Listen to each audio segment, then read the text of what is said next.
The Ozarks are 10,000 caves, maybe more. Nobody has counted them all. The Ozark Plateau stretches from southern Missouri through northern Arkansas, 100,000 square miles of limestone, 350 million years old, that dissolves every time water passes through it. Every storm opens a new passage. Trees fall and expose holes that breathe cold air. Farmers collapse into caves in the middle of their own fields. In 1925, a trapper named Arthur Browning felt cold wind blowing from a limestone outcrop on his family's land in southwestern Missouri. Behind the rock was a cave filled with artifacts from people who had lived there thousands of years before any known tribe in the region. Browning opened it to tourists in 1927. But Browning found a cave he was allowed to find.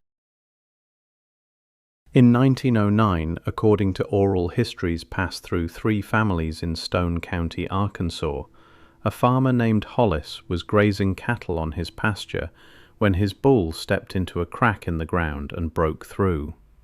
Hollis widened the opening, tied a rope around his waist, took a kerosene lamp, and lowered himself in. He was down there for about an hour.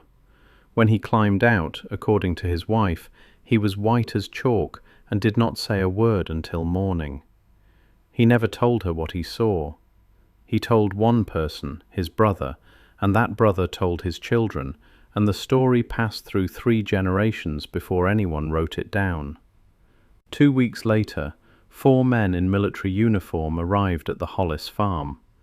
They did not introduce themselves. They showed no papers. They spent 6 hours inside the cave. When they came out, they poured concrete over the entrance. They told Hollis the cave was dangerous and that he should not attempt to reopen it. Hollis died in 1931. His son tried to break through the concrete in 1947. The concrete was reinforced with steel. This is an investigation into what Ozark farmers found in caves that were sealed after they entered them, why the military appeared on remote farms in the early 20th century, and what Hollis told his brother on the night he came out of the ground white as chalk. The Ozark Plateau is one of the most geologically active karst regions in North America. The limestone that makes up its bedrock was deposited when a shallow sea covered the interior of the continent over 300 million years ago. As the sea retreated, the limestone was left exposed, and rainwater began doing what rainwater does to limestone. It dissolved it. Over millions of years, the water carved a labyrinth beneath the surface that no one has fully mapped. Missouri alone has over 7,000 documented caves, more than any other state. Arkansas has thousands more. The actual number is unknown because new caves are discovered every year, often by accident, often by farmers, hunters, or construction crews who break through a surface layer and find empty space below.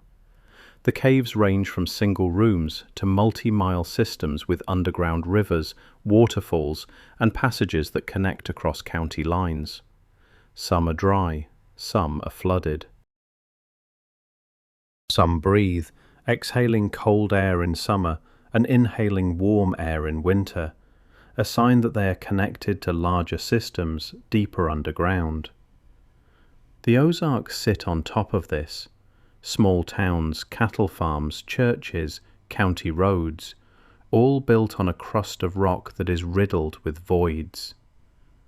The people who have lived here for generations know this. They know the ground is not solid. They know that every field has a crack, every hollow has a sinkhole, every bluff has an opening that goes somewhere nobody has been. And they know that certain caves, the ones that were found and then sealed, are different from the ones that stayed open. The caves that were sealed are the ones people do not talk about in public. They talk about them at kitchen tables, in deer blinds, at family reunions after the older generation has had enough whiskey to repeat what their fathers told them. The stories are remarkably consistent across families that have never met. A farmer finds an opening. He goes in. He comes out changed, and then someone arrives and closes the entrance. The Hollis story is one of dozens. It is simply the one with the most surviving detail. The account that survived comes through Hollis's brother's grandson, who shared it with a regional folklore collector in the early 1990s.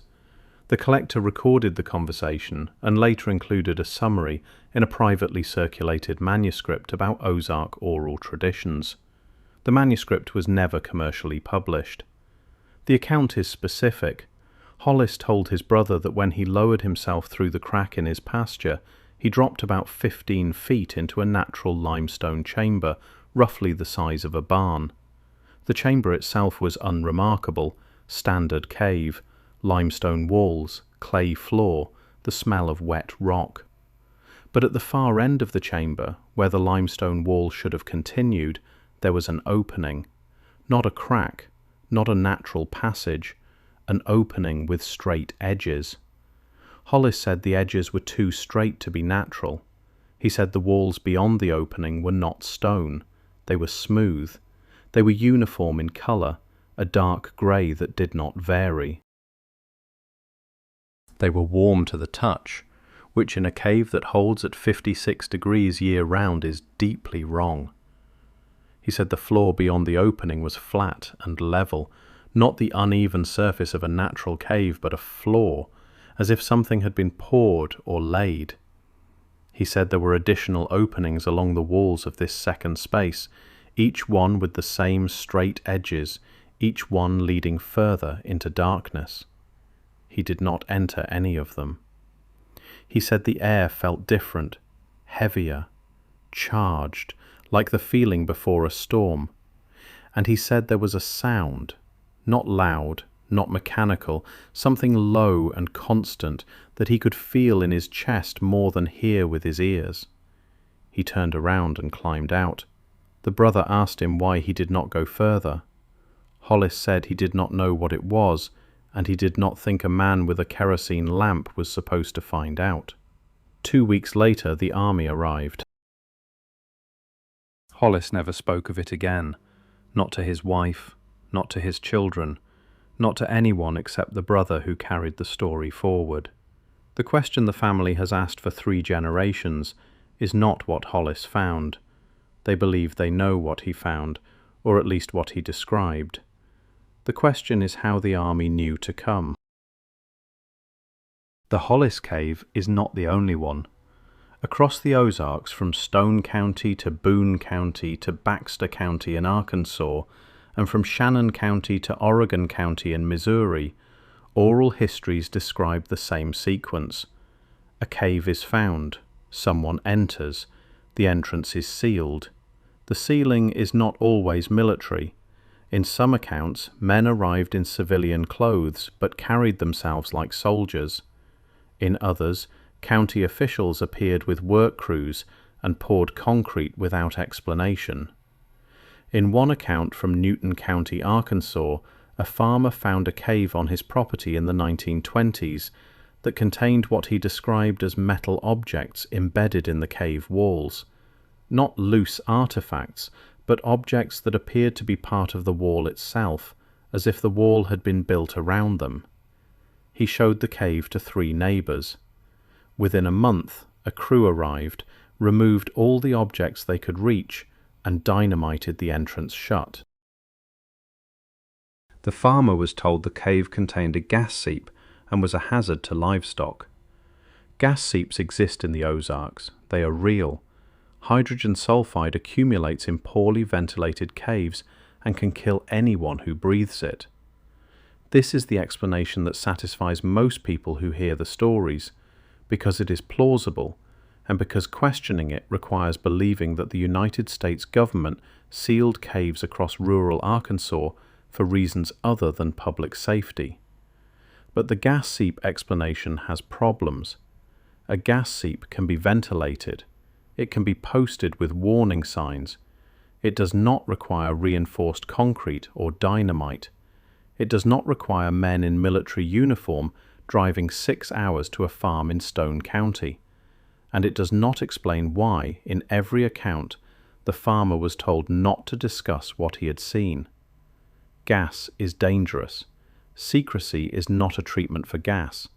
Secrecy is a treatment for information. The detail that connects the Hollis account to the other sealed cave stories is the material. Multiple oral histories from different families in different counties, families that have no connection to each other, describe the same thing. Walls that are not stone, not brick, not concrete, not plaster, not any material the person entering the cave could name. The descriptions share specific characteristics: smooth, like glass or polished metal; uniform in color, usually dark gray, without the variation of natural stone; warm, which in a cave at 56 degrees means the material is generating or conducting heat from an unknown source; and seamless, no joints, no mortar lines, one continuous surface from floor to ceiling. Some accounts describe a faint sheen, not reflective like metal, but not matte like stone. These descriptions come from farmers, hunters, and labourers, men with no background in material science, no exposure to advanced construction techniques, and no reason to invent a story about underground walls made of a substance they could not identify. The consistency of the descriptions across unrelated sources, spanning decades and multiple counties, is the strongest evidence that whatever these people encountered beneath the Ozarks was real, and was genuinely outside their frame of reference. Mainstream geology attributes these accounts to misidentified flowstone, a natural mineral deposit that forms when water carrying dissolved calcium flows over cave surfaces and leaves behind a smooth, often glossy coating. Flowstone can look manufactured, it can feel smooth, it can appear uniform in color. But flowstone is cold. It is the temperature of the cave. It does not generate heat, and it does not form straight edges or level floors. The descriptions from the Ozark accounts do not match flowstone. They match something that has no geological name. Why would the United States military seal caves in rural Arkansas in the early 20th century? The conventional answer is that they would not. There is no documented federal program for sealing caves on private land in the Ozarks during this period. No military orders, no appropriations, no paper trail. But the oral histories are specific about the uniforms, the vehicles, and the behavior of the men who arrived. Multiple accounts describe olive drab uniforms consistent with the US Army of the 1900s through 1940s. Several describe military-style trucks. One account mentions a canvas-covered vehicle with government plates. The men did not request permission. They informed landowners of what was going to happen. They conducted themselves with authority that the farmers, most of whom had never interacted with the federal government, did not question. There is one documented parallel. In the 1940s, the US Army Corps of Engineers surveyed caves across the Ozarks as potential storage sites for military equipment and as possible fallout shelters during the early Cold War. Several caves were acquired, modified, and sealed for military use. The most famous is the underground facility near Ava, Missouri, which was used for ammunition storage. These are documented, they are not secret. But they date to the 1940s, 30 years after the Hollis incident. If the military was sealing caves in 1909, it was not part of any known program.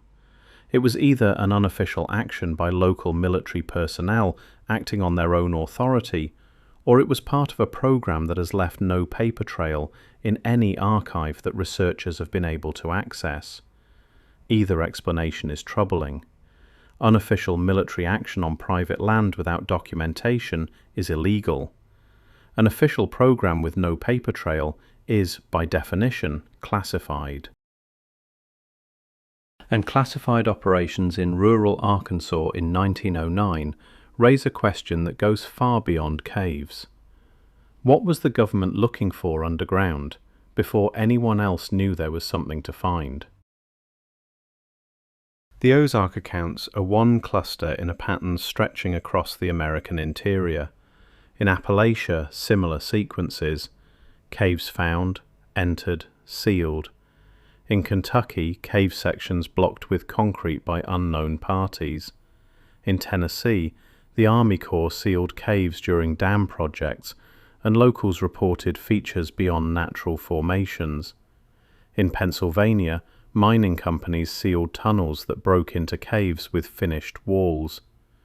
The thread is always the same: natural cave, unexpected transition to non-natural features, smooth walls, level floors, warmth, then closure by authority figures who do not explain. The Tartaria community interprets these as evidence of pre-existing underground infrastructure. Mainstream geology calls them folklore. Both face the same problem. Neither can be verified because the evidence is sealed. The caves are closed. The concrete is in place. Whatever is inside, nobody currently alive has seen it. The Hollis farm still exists. The pasture where the bull broke through is still there. The concrete seal, if it survived, will be beneath a layer of topsoil accumulated over more than a century. The family that owns the land today is not the Hollis family. The property changed hands twice since the 1930s.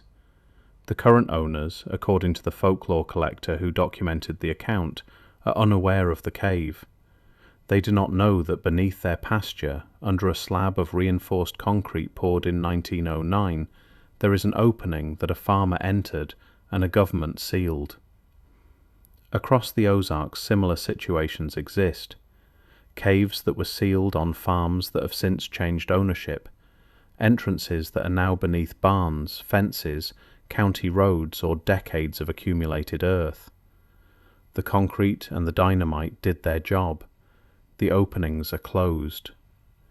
But the caves themselves are not gone. Limestone does not stop dissolving because someone poured concrete over a hole. Water continues to flow through the rock, widening passages, opening new connections, shifting the underground landscape. Every year, the Ozarks produce new sinkholes, new cave entrances, new collapses that reveal what was hidden. The cave beneath the Hollis pasture is still there. It is still connected to the larger karst system.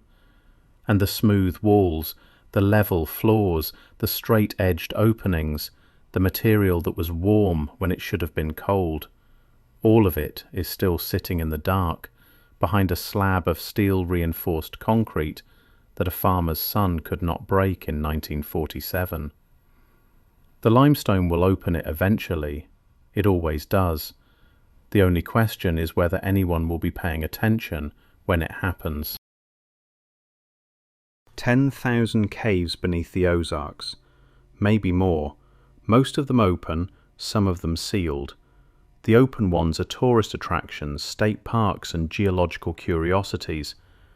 The sealed ones are stories told at kitchen tables after the whiskey comes out, passed from father to son, from brother to nephew, from one generation to the next without ever being written down until a folklore collector showed up with a tape recorder decades too late.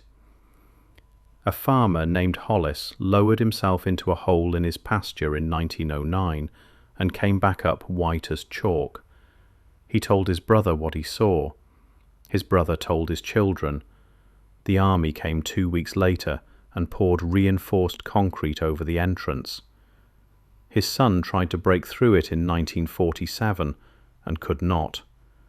The cave is still there. The concrete is still there. The material that Hollis described, smooth, warm, seamless, dark grey, with straight edges and level floors, in a place where none of those things should exist, is still there. Nobody alive has seen it. Nobody with authority has looked. 10,000 caves. Some of them hold nothing but limestone and water and bats. But at least one of them, beneath a pasture in Stone County, Arkansas, held something that made a farmer go silent and made the United States Army drive 6 hours to pour concrete over a hole in the ground. Subscribe if you want more of this. The next investigation goes beneath the longest cave system on Earth. A slave crossed a bottomless pit alone in 1838. What he found on the other side was not a cave, and the mummies that were there had been carried 20 miles into total darkness by people nobody can name.